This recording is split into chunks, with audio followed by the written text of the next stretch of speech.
everyone who is watching it. Welcome back to Dominant. So today we're going to talk about the principles of making money. When we talk about principles, we talk about the things that you should be doing when it comes to financial management. As I've done the video in 2022, I remember I told you some of the things that you have to do so that you can make money and manage your money better. So today we're just going to add upon some of the things that were there in the video. And today we are going to tell you some financial management, meaning that everything that I'm going to tell you today, you should be applying it when it comes to you managing your money and growing it. Let's get ready. That's right, soldier. The revolution has begun. Time for war. Get your gun, make a man out of your son.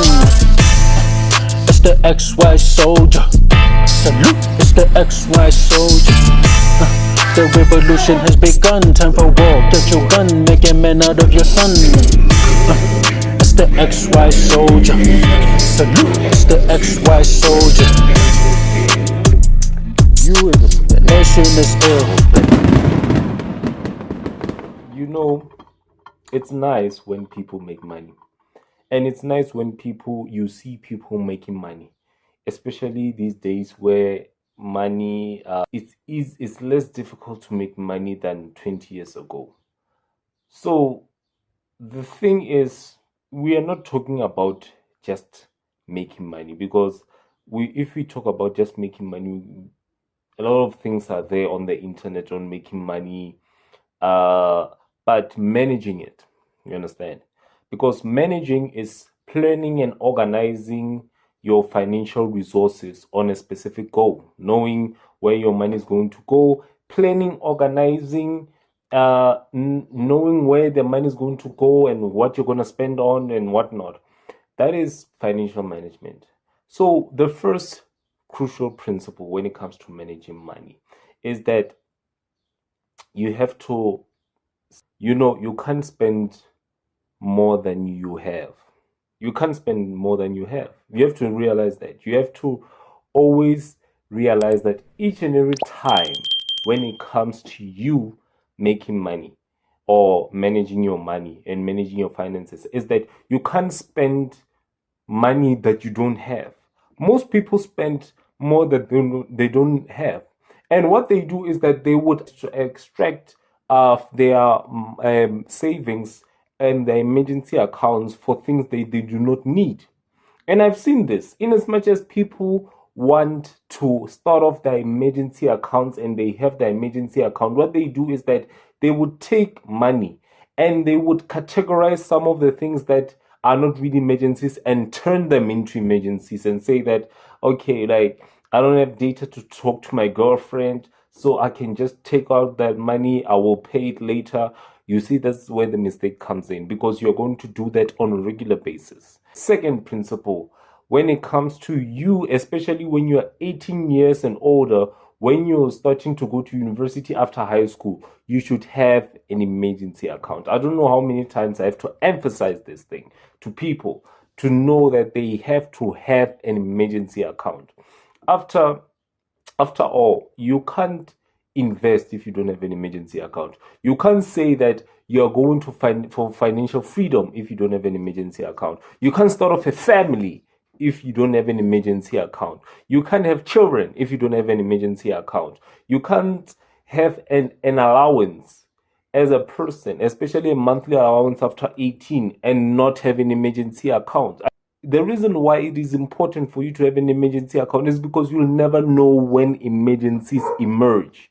You will never know when their geyser bursts. You don't know when they might steal your phone. You don't know what emergency can come. You might even get stranded.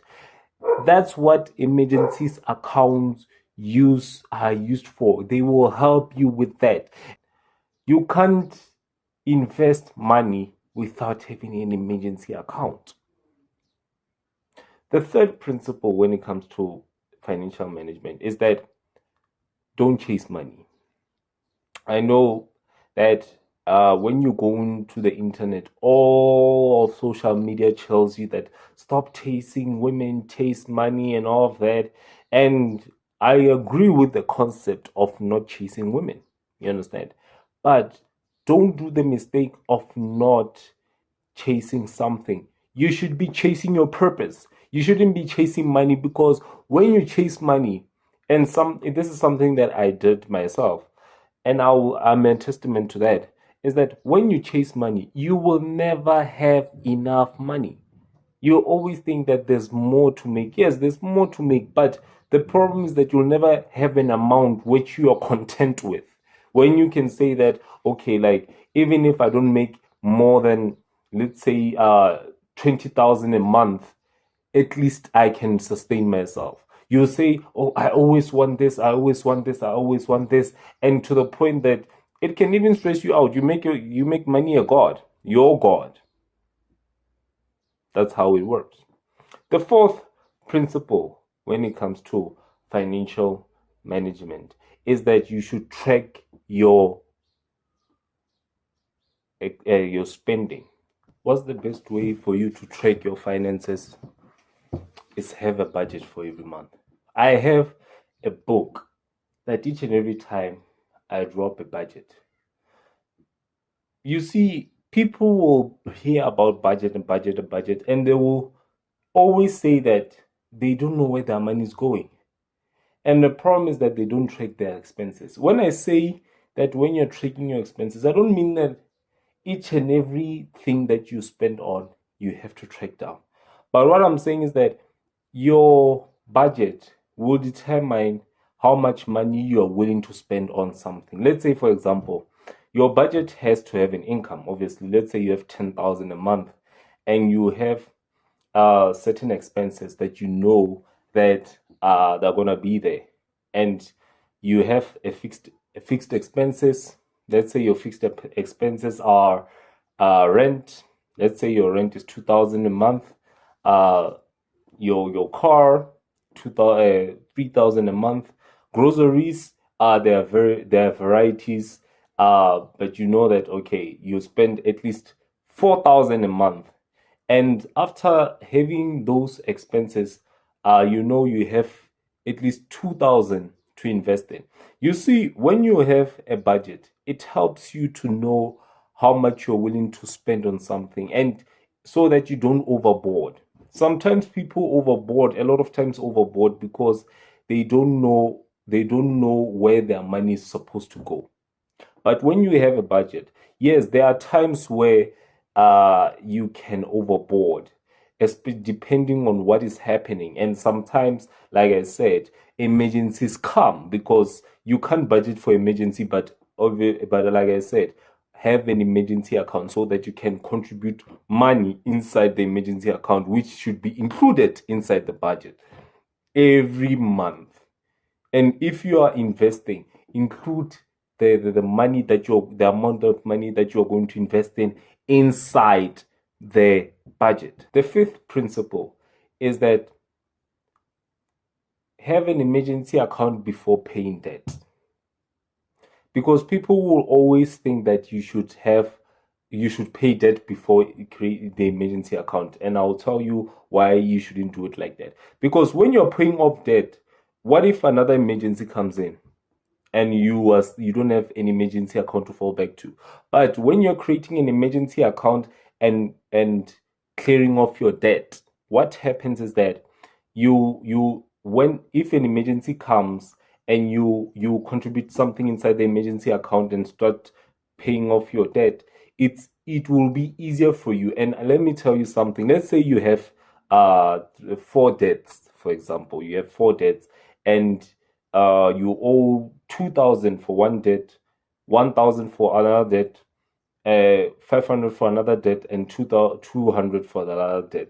Logically, it would make sense to pay off the bigger debt first. Psychologically, it is more relieving for you to pay off the smaller debt, meaning that pay off the 200 debt first. Because when you have paid the 200 debt, your psychology becomes more relaxed. It becomes less intense, and you know that you have achieved something, you have won something. So pay off the smaller debts first, each and every time. The sixth principle is that before you invest, make sure that you understand what you're investing in. You see, the relationship gurus and the red pill groups and all of that, they recommend for you to invest in things.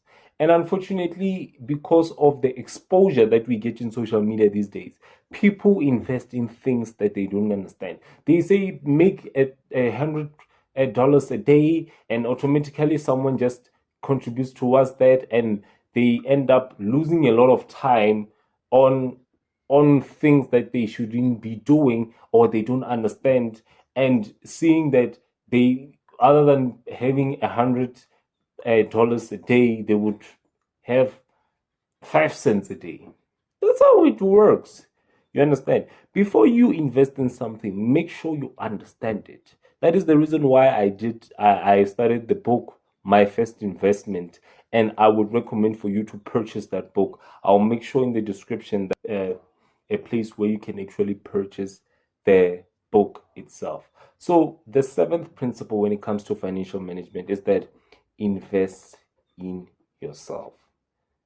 You see, all of these things that I've told you, it's useless when you don't invest in yourself. When you don't actually take the time to just read books on knowledge that can help you develop a new skill, that can help you become a better person. Because the psychology of money is that no matter how much money you have, is between, even if you have 10 million rands, if you don't know how to manage it, or to manage yourself having that kind of money, it is going to control you. So manage yourself, learn how to invest in yourself. That is the biggest investment out of all the principles that you can get. Because the moment that you invest in yourself, you start to realize the eighth principle is that never put money above God. Because the moment that you put money above God, it means that money is your God. And you will think that God is not the supplier of your money, of your finances. So give this video a big thumbs up, subscribe and comment below. Check out in the descriptions my articles that I have done. I've just posted one yesterday, the family structure, which starts off with the father. I will create more articles for you to read, and check out the book, My First Investments. Always remember /TechXYS, so just salute you out.